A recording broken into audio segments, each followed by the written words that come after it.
Good morning, Faith Bible Church. I'm so glad that you're able to join us with this little short background on our next journey. We're getting ready to go into the book of Nehemiah. We were supposed to start Nehemiah chapter 1 this morning, but we're unable to do that due to the ice. So I want us to look a little bit at the background of the book, like what has happened to get us to the point where Nehemiah is.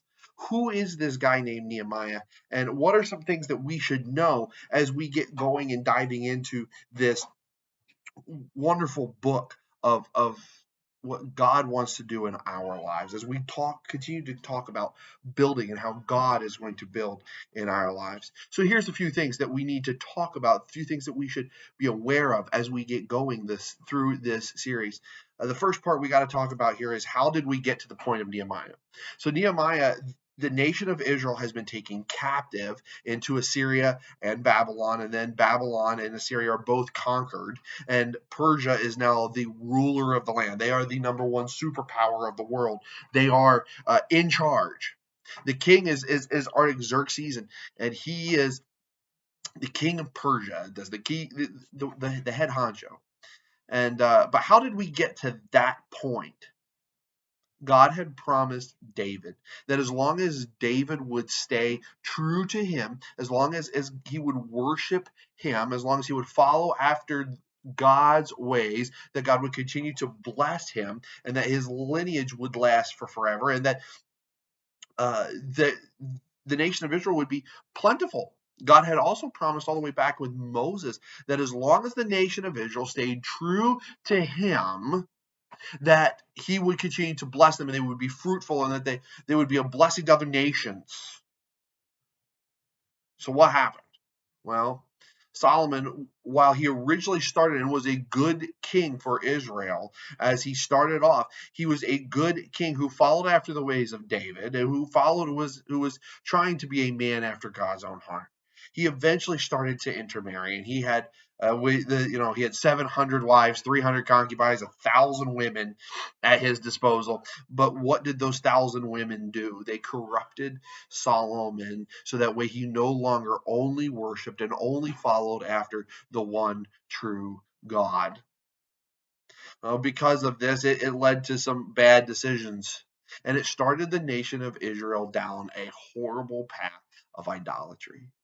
You would go to Rehoboam, and Rehoboam, the kingdom would split, and you'd have the 10 northern tribes, and you'd have the 2 southern tribes, and that's the way it was. And then we get all of the good kings and the bad kings through First Chronicles, Second Chronicles, First and Second Kings. We have those things that they go all the way through. Those kings they go all the way through. But the nation of Israel did not follow after God. They built up idols. They followed Baal. They followed the Asherah. They would go and they would worship other gods. And it all started because one guy decided to not follow and listen to God and Solomon. He had a trap that was set for him. And because of it, the nation of Israel would be led down a path where the northern nation and the southern nation, would be taken off into captivity. This is why we get to this point. But there was some good news as well, though. See, Nehemiah will take people from Persia back to Jerusalem, and this will be the third time that people have gone from the kingdom, the surrounding areas of the kingdom, back to Jerusalem. This will be the third time. The first time was led by a man named Zerubbabel. The second was by a guy named Ezra. Now, we're going through the book of Nehemiah, but probably when we're done with the book of Nehemiah, we're going to go and we're going to look at the book of Ezra. And there's a couple of interesting things here. Some places, some different scholars, different resources originally see Ezra and Nehemiah as one book. They are one work. So a lot of people subscribe that Ezra is the one who actually wrote the book of Nehemiah. Other people say, no, Nehemiah wrote it, probably as soon as he done because of first persons. I tend to think that they were originally 2 books, and there's one main reason for that. They both have lists in them. And why would you have almost identical lists repeated in the same book? So here we have this book of Nehemiah. This is the third time that God is using people to bring his nation, his people, the nation of Israel, back to Jerusalem. The last thing is I want to read to you the first verse of chapter 1 and the last verse, part of the verse of chapter 1. It says this, the first part of verse 1, Nehemiah 1:1 says this, the word of Nehemiah the son of Hilkiah. So we know who his dad is. We don't know a lot about his upbringing, his younger years. We don't know a lot about that. But we do know where he's at when the events start to occur. The last part of verse 11 of chapter 1 says this, at the time, I was the king's cupbearer. Now, why is that such a big deal? See, that's a big deal because it reveals to us some things about Nehemiah's character.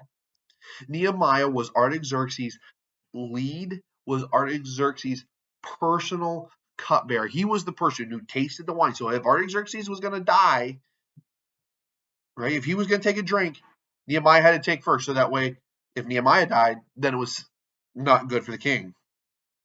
This was a position of high prominence. This was a position of great power. But it was also somebody who had to be very intellectual. This is also somebody who would have to be a very wise and mature individual. We also know that Nehemiah was a prayer. There's three major themes that I have seen throughout the book of Nehemiah, and each one of them tell us a little bit of something about the character of Nehemiah. The first one is this, is the fact that he was a man of prayer. We will look at this next week as we get going into Nehemiah chapter 1, but Nehemiah multiple times throughout the text, throughout this book, prays. That says something about the character of Nehemiah. It tells us something about the spiritual state of Nehemiah. Another theme throughout the book of Nehemiah is this idea of reform, especially the back half of the book of Nehemiah. It talks a lot about how Nehemiah reformed the social and the economic well-being of the city of Jerusalem once the walls were completed. But it is also a book of revival. Ezra, together with Nehemiah, will lead the nation into the inhabitants of Jerusalem to come back to God. These are all things that are looking forward, that are hopeful in this. But each one of those things tells us something about Nehemiah. Nehemiah was a leader. Nehemiah was a prayer. And Nehemiah cared about the people of Israel. That's it in a nutshell. So what do you and I take away from this? Well, the first thing I think was we have to be careful of what traps us. The book of Hebrews talks about, let us lay aside the weight and that sin that so easily ensnares, so easily entangles us. What are the traps that you have to face each and every single day that are going to help take your eyes off of what God has for your life, how God wants to build your life? Second of all, what do we learn from this? So what do we take away from this background stuff? Well, number one, what's your character say about you? We learn a lot about Nehemiah by his character, by his integrity that we see even in just that one little snippet that he was the king's cupbearer.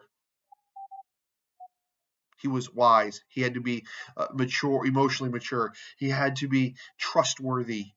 They say something about his character. What does your character say about you? If somebody were to step back, would they say that you are a prayer, that you just love to be praying for individuals, that you are pleading your heart, that you want God to work mightily in your life? Would they say that you're a leader? And not every one of us is born to be a leader, but are you somebody who will help lead people to God? Are you a person who will say, you know what? Let me point you to somebody who's got all of the answers. Are you willing to be that individual?